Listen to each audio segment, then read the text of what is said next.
I'm a strong believer that how we treat each other matters. As public servants, it's our job to work in the spirit of comity to move this nation forward. But we also need all of you working with us to assure America's strong future. Tonight, I cannot speak to you without acknowledging that the bickering and brinksmanship we see too often in our politics is advantaging no political party. It weakens our nation.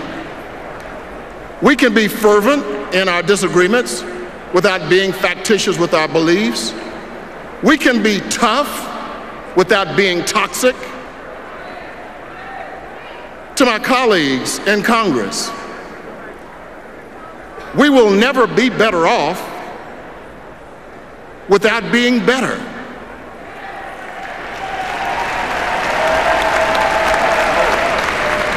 Congress is unable to do the work of the American people because too many politicians believe that compromise means capitulation.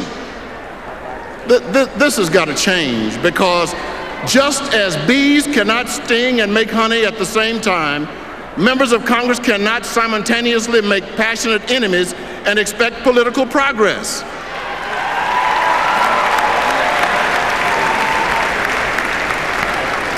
In my 5th Congressional District of Missouri, Republicans and Democrats tell me that they would like to look at their political leaders and see more warm hearts and fewer hot heads, more facts and fewer falsehoods. Many of us want the same thing. Now, I greatly respect my Republican colleagues and their ideas, but make no mistake, I am proud to be a Democrat. I am proud to be a member of this great party. And we have, in many instances, been hit. You know, they are a liberal, they are progressive. Look, if being liberal and progressive means that I care for children and whether they go hungry, color me liberal, color me Democrat. If being a Democrat means that I'm concerned about our seniors in the sunset of life, color me Democrat, color me liberal.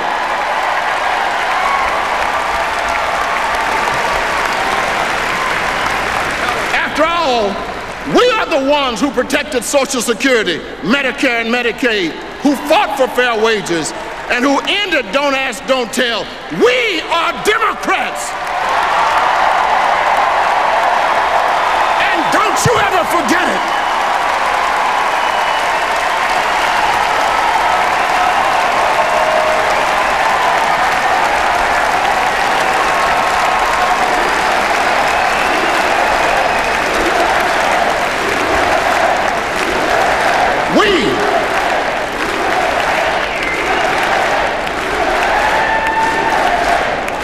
We are the party that is deeply committed to diversity. We consider every individual a valuable asset to our democracy. This is a great nation. We may be a nation of Democrats, independents, and Republicans, but first and foremost, we are all human beings and Americans.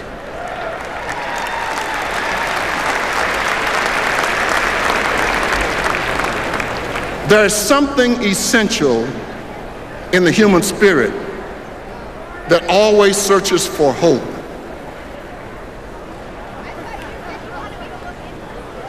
We are driven by hope.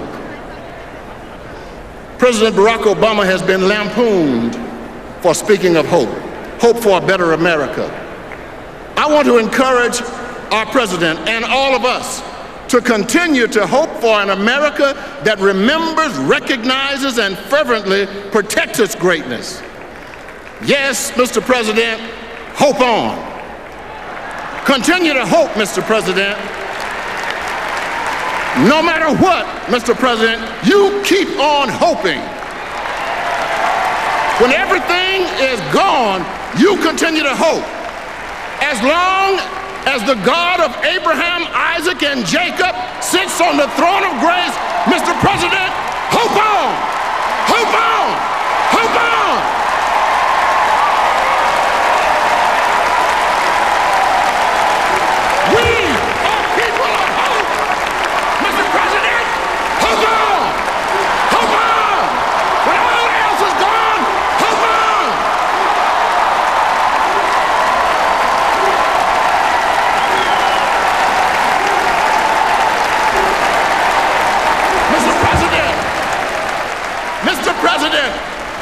want you to speak of hope to the American people, because it is impossible for hope to overdraw its account in God's bank.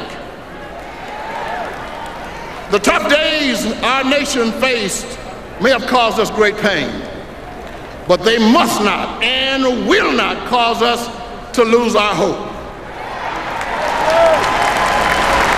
Hope fills the holes of my frustration in my heart. Hope inspires me to believe that any day now we will catch up to the ideals put forth by our nation's founding fathers. Hope is the motivation that empowers the unemployed, enabling them to get out of bed every single morning with unbounded enthusiasm as they look for work.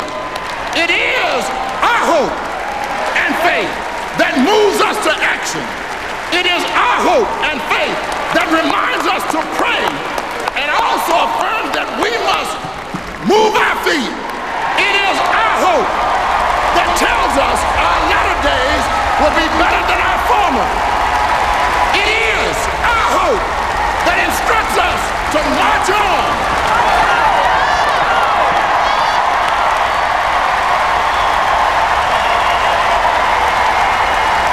And march on, and march on means marching through our communities to make sure everyone is registered and ready to vote.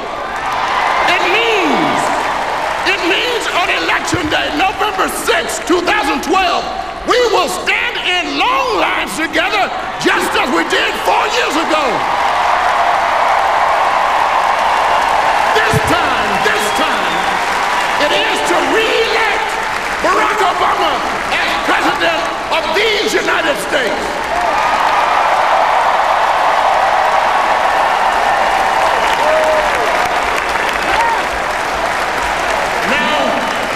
Before I sit down, let me erase some confusion. Let me tell you something. There are people who poke fun at us Democrats. They say we go too far with this inclusion stuff. They say that we have a caucus for tall people and a caucus for short people and a caucus for people who don't fit into any other caucus. But let me just tell you, God did not burden the United States with a diversity of backgrounds, ideals, and religions. He blessed America with them.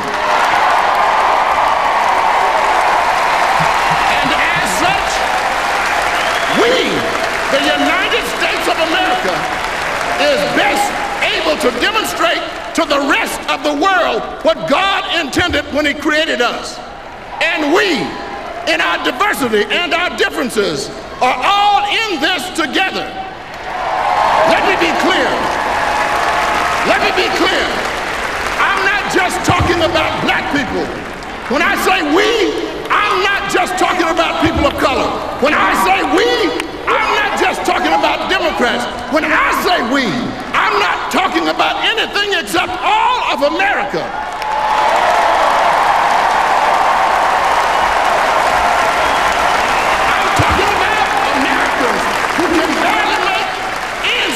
Americans who employ thousands and create jobs. Americans who are in K through 12, college, grad school, and professional school. Americans of all walks of life.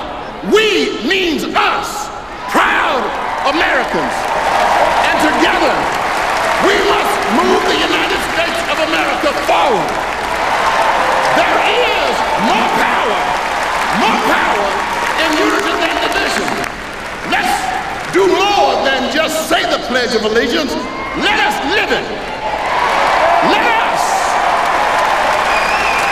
us embody one nation under God, indivisible, with liberty and justice for all. And that means every one of us.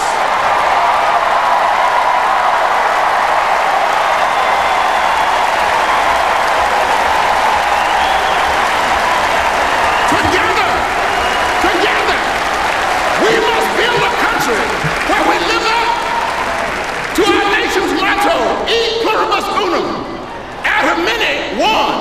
Yes, we are one. We are one. We may be black, brown, yellow. It does not matter. We are one. We may be poor. We may we are one.